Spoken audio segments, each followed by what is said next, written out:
اعوذ باللہ من الشیطان الرجیم بسم اللہ الرحمن الرحیم قل یا اہل الکتاب تعالوا الی کلمۃ سواء بیننا وبینکم الا نعبد الا اللہ ولا نشرک به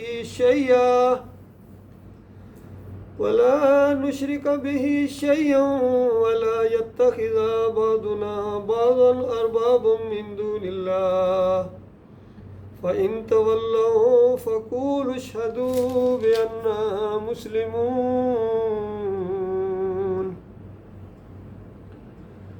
یہ سورہ آل عمران کی 64 نمبر آیت ہے، فیصلہ کن آیت ہے۔ سورہ آل عمران مدنی سورہ ہے۔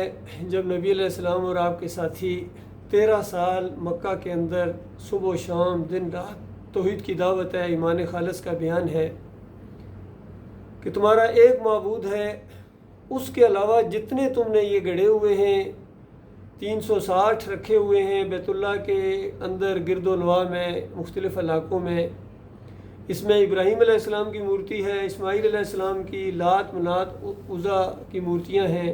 یہ نیک لوگ تھے، ان کو پوجتے ہو، پکارتے ہو، تمہارا یہ عقیدہ بن گیا ہے کہ جب ہم پکارتے ہیں تو یہ سنتے ہیں، اور فرشتوں کو اللہ کی بیٹیاں قرار دیتے ہو کہ اللہ کی یہ لاڈلی ہیں اور ہماری بات منوا دیتے ہیں، روب ڈال کر یا دوست کے ذریعے یا اپنے پیارا ہونے کی وجہ سے۔ اللہ ان کی وجہ سے ہماری نہیں ٹالتا ہے، ہماری ان کے آگے اور ان کی اللہ کے آگے۔ یہ پورا ماحول تھا، باپ دادا سے چلا آ رہا تھا۔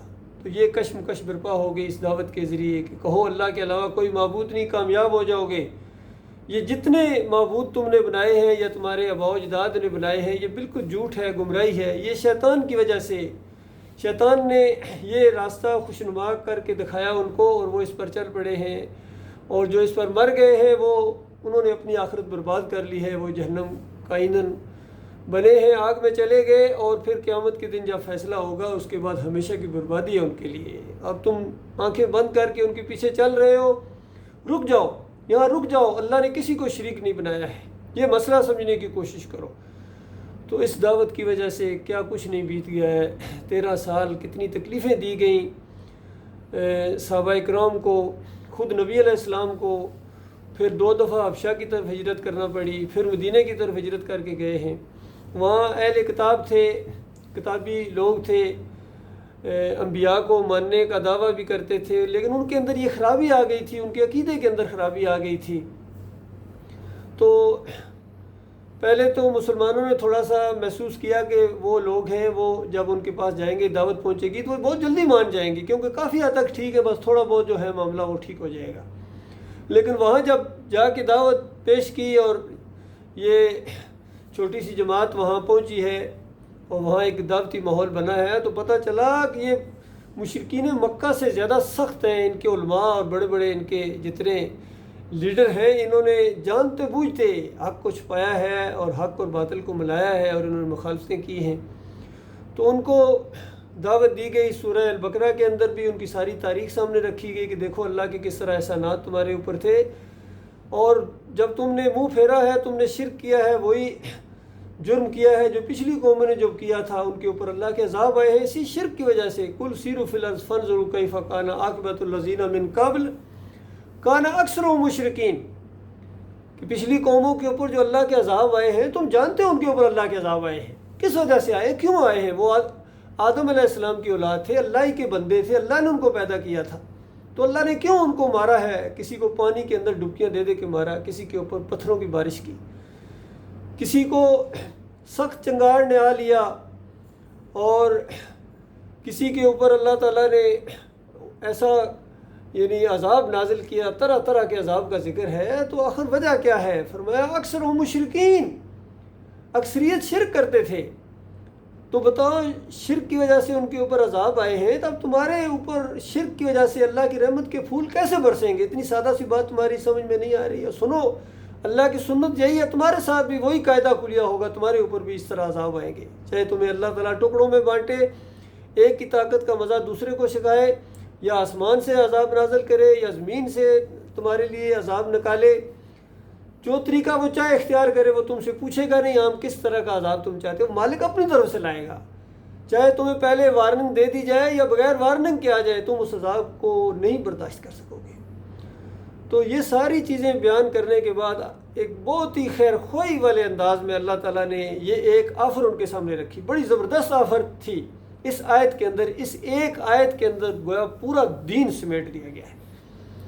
ان کو بتایا گیا کہ چلو باقی باتیں بے شمار اختلافات ہیں، تمہارے مسائل ہیں، ان کو بھی دیکھ لیں گے، لیکن اگر ایک بات تم مان لو، بس صرف ایک بات، یہ بالکل وہی بات ہے، صرف الفاظ بدلے ہوئے ہیں جو مشرکین مکہ کے سامنے رکھی گئی تھی کہ صرف ایک بات مان لو، عرب کی سرداری تمہیں ملے گی، عجم تمہارے نیچے آئے گا، صرف ایک بات مانو کہ اللہ کے علاوہ کوئی معبود نہیں، بس۔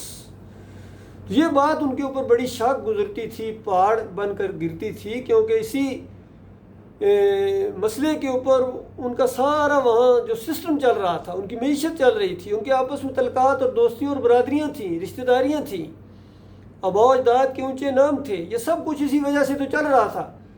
اگر یہ کہہ دیا جائے کہ اللہ اکیلا معبود ہے اور اس کے علاوہ جتنوں کو ہم پوجتے ہیں پکارتے ہیں، اس کا مطلب یہ ہوا کہ ہمارے باپ دادا جن کے بڑے نام تھے وہ سارے بیوقوف تھے، اور اس کا یہ بھی مطلب ہے کہ وہ جہنم کی آگ کے اندر چلے گئے۔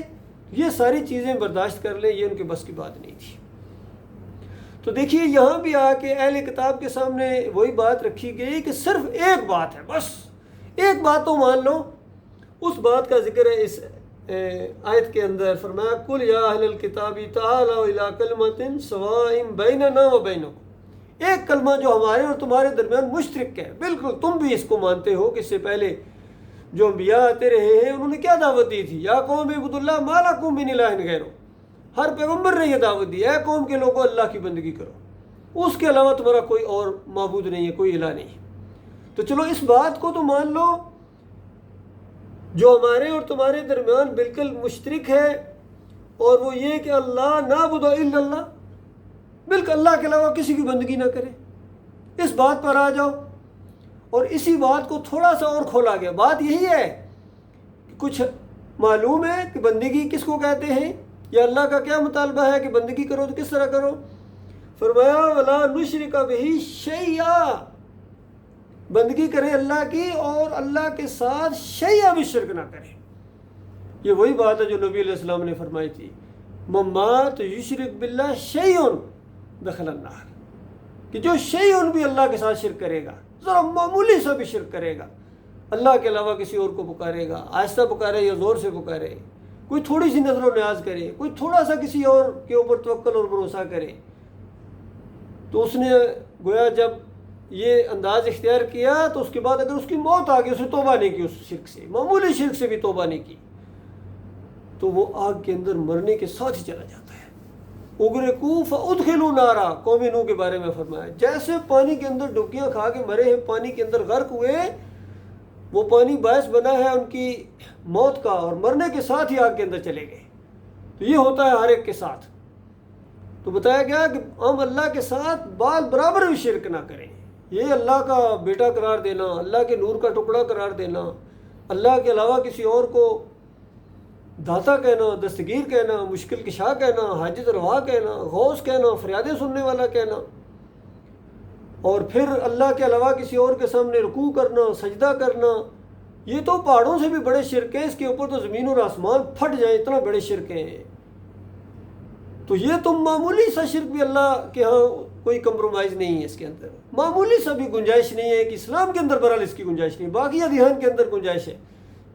شرک کرو، ساتھ شریک ٹھہراؤ، اللہ کے بیٹے قرار دو، اللہ کی ذات کے ٹکڑے قرار دو، عرس اور میلے کرو، چادریں چڑھاؤ، واسطے وسیلے دو، ان کا اسلام نہیں بگڑتا ہے، اس کے اندر گنجائش موجود ہے، لیکن اسلام کے اندر گنجائش نہیں ہے۔ ذرا سا بھی شرک کرو کہ اسلام تمہارا ختم ہو جائے گا۔ تو بتایا یہ ایک بات ہے کہ ہم اللہ کے علاوہ کسی کی بندگی نہ کریں، اور بالکل ذرہ برابر اس کے ساتھ کسی کو شریک نہ ٹھہرائیں۔ اور تھوڑا سا اس کو اور کھولتے ہیں، کیونکہ شرک کس طرح آتا ہے، بندگی کیوں نہیں ہوتی ہے، کون ہے جو اللہ کی بندگی نہیں کرنے دیتے ہیں، اور یہ شرک لانے والے کون لوگ ہوتے ہیں، اسی ایک بات کو تھوڑا سا اور آگے وضاحت کی گئی ہے۔ فرمایا وَلَا يَتَّخِذَ بَعْضُنَا بَعْضًا أَرْبَابًا مِن دُونِ اللَّهِ، ہم میں سے کوئی بھی نہ ہم اللہ کے علاوہ کسی اور کو اپنا رب مانے، نہ تم میں سے کوئی اللہ کے علاوہ کسی اور کو اپنا رب مانے۔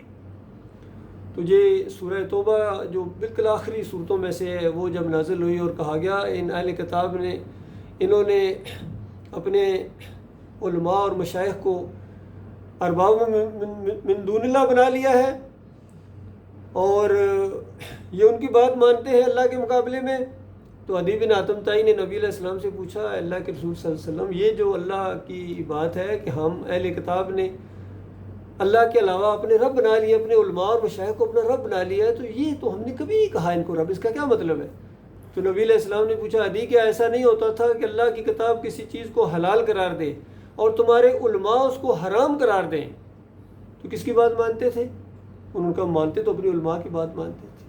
اس کا الٹ بھی اسی طریقے سے، اگر اللہ کی کتاب حرام قرار دے اور تمہارے علماء اس کو حلال قرار دیں تو کس کا فتویٰ چلتا تھا؟ ان کا بھی اپنے علماء کی بات مانتے تھے۔ تو نبی علیہ السلام نے فرمایا یہی رب ماننا ہے، یہی رب ماننا ہے جو اللہ تعالیٰ کہہ رہا ہے کہ اہل کتاب نے، یہود و نصارہ نے اپنے علماء اور مشائخ کو اللہ کے علاوہ اپنا رب بنا لیا ہے، تو یہی اس کا مطلب ہے۔ تو یہاں اس بات کی جڑ کاٹی گئی ہے کہ اہل کتاب دیکھو اللہ کے علاوہ کسی اور کی بات نہ مانیں، اللہ کی بات کے مقابلے میں جب بات آ جائے پھر کسی کی بات ہم نہ مانیں، اس بات پر آؤ گٹھے ہو جاؤ۔ تو آپ غور کیجئے کتنی زبردست آفر ہے، اور بالکل یہی آفر ہے آج ہماری اس قوم کو جو فرقوں میں بٹی ہوئی ہے، کوئی بریلوی ہے، کوئی دیوبندی ہے، کوئی اہل حدیث ہے، کوئی سلفی ہے، اور سب کے عقیدے برباد ہیں، سب کے عقیدوں کے اندر شرک ہے۔ بریلیوں کے پاس جاؤ تو نبی علیہ السلام حاضر ناظر ہیں، پکارو یا رسول اللہ، حضرت بھی ہیں موجود، ان کے وسیلے واسطے سب کچھ ان کے اندر یہ پایا جاتا ہے۔ شرک کی کون سی قسم ہے جو ان کے اندر نہیں ہے؟ عقائد علماء دیوبند اٹھاؤ تو ان کے وسیلے سے دعا قبول ہوتی ہے جی، اور قبروں سے فیض حاصل ہوتا ہے۔ تقی عثمانی صاحب کہتے ہیں مرنے کے بعد فیض اور ڈبل ہو جاتا ہے۔ اور ساتھ ہی ضمیر نے کچوکا لگایا کہ حضرت صاحب کیا فرمایا، کہنے لگے کہ ہو سکتا ہے کچھ لوگ میری یہ بات سن کے کہہ دیں کہ میں موحد نہیں ہوں، میں تو شرک کر رہا ہوں، اور پھر اس کے بعد تسلی دی سب کو کہ بالکل یہ ایسے ہی ہوتا ہے، مرنے کے بعد جو ہوتا ہے فیض زیادہ ہو جاتا ہے، یہ شرک نہیں ہے، یہ عین ایمان ہے، اندازہ لگے۔ اس طریقے سے انہوں نے سب نے شرک کو ساتھ لے کے چلے۔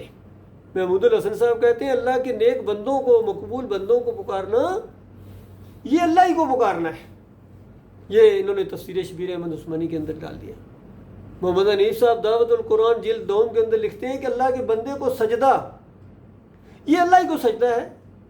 سارے خاندان نے یوسف علیہ السلام کو سجدہ کیا، سجدہ ریز ہو گئے۔ تو اس طرح ہر ایک اپنے شرک کو ساتھ لے کے چلتا ہے، اپنے بڑوں کی بات کو مانتا ہے، اللہ کی بات کو پیچھے کر دیا انہوں نے، قرآن کی بات کو پیچھے کر دیا۔ تو جب یہ ایک فیصلہ کر لیں کہ ہمارے تمہارے درمیان ایک بات بالکل مشترک ہے، جو ہم سمجھتے ہیں کہ لا الہ الا اللہ، اللہ کے علاوہ کوئی معبود نہیں ہے، تو اس کے اندر کیوں گڑبڑ کی ہے؟ یہ الہ کا مسئلہ ہے، یہ توحید کا مسئلہ ہے، ایمان خالص کا مسئلہ ہے۔ اس کے اندر تم نے اپنے بڑوں کی بات کو مانا ہے اور اللہ کی بات کو پیچھے کر دیا۔ تمہارے بڑے جتنے یہ عقیدے دے کے گئے ہیں کہ یہ مردے سنتے ہیں، دیکھتے ہیں، پہچانتے ہیں، ان کے واسطے وسیلے ہیں، پھر اسی قبر کی طرف سارے اشارہ کرتے ہیں، کہتے ہیں اس قبر کے اندر برزخی زندگی۔ بتاؤ اس قبر کے اندر برزخی زندگی کہاں سے آ گئی؟ برزخ کا معاملہ تو اوپر ہے، جدھر فرشتے روح نکال کر لے جاتے ہیں، چاہے شہداء کی روحیں بھی نکلتی ہیں تب ان کو شہید مانا جائے گا، اگر روح نہیں نکلے گی تو زخمی کہا جائے گا، اور صحت بحال ہو گئی تو غازی کہا جائے گا۔ شہید کب کہا جاتا ہے؟ شہید اس وقت کہتے ہیں جب اس کی بیوی بیوہ ہوتی ہے، جب اس کے بچے یتیم ہوتے ہیں، اس وقت اس کو شہید کہا جاتا ہے۔ اور پھر حدیث میں آ گیا، نبی علیہ السلام نے فرمایا جنت کے اندر وہ اڑتے ہیں، کھاتے ہیں، پیتے ہیں نہروں کے اوپر، اور اللہ کے عرش کے نیچے قندیلیں، بڑے بڑے محلات، سونے کے محلات، اس کے اندر بسیرا کرتے ہیں۔ تو بتاؤ یہ سب کچھ کہاں ہوتا ہے؟ یہ عالمی بالا کا مسئلہ ہے، اوپر کا مسئلہ ہے۔ تو آج سب کا یہ عقیدہ بن گیا، اسی قبر کی طرف اشارہ کرتے ہیں جتنے ہیں۔ توصیف الرحمان راشدی ہوں، علی انجینئر صاحب ہوں، طارق جمیل ہوں، طاہر القادری ہوں، فضل الرحمان ہوں، سب اسی قبر کی طرف اشارہ کر کے قبر پرست بنا دیا، مردہ پرست بنا دیا۔ عرس اور میلے اسی وجہ سے ہو رہے ہیں۔ چند دن پہلے یہ 4 اگست کو پورے پاکستان میں چھٹی کی گئی تاکہ علی جوہری کے مزار کے اوپر کوئی جانے سے محروم نہ رہ جائے، کوئی شرک سے محروم نہ رہ جائے۔ اس طرح جب سرکاری طور پر اللہ کے بندو تم شرک کے دنوں میں چھٹیوں کا اعلان کرو گے، ہر جگہ یہی معاملہ ہوتا ہے۔ 12 ربیع الاول کو جو نبی علیہ السلام کی وفات کا دن ہے، اس دن یہ چھٹیاں دیتے ہیں اور کہتے ہیں نبی علیہ السلام اس دن پیدا ہوئے تھے، خوشیاں مناؤ۔ تو اس طرح سے جو قوم ہو، بتاؤ اس کے بعد اللہ کے عذاب کے کوڑے نہ برسیں تو کیا ہو؟ باقی تم عذاب کو عذاب نہ سمجھو، یہ تمہارا اپنا مسئلہ ہے۔ تو بتاؤ پچھلی قوموں پر شرک کی وجہ سے عذاب آئے ہیں، تو تمہارے شرک کی وجہ سے تمہارے اوپر اللہ کی رحمت کے پھول برسیں گے؟ غزہ میں کیا رحمت کی بارش ہو رہی ہے؟ کشمیر میں کیا ہو رہا ہے بتاؤ؟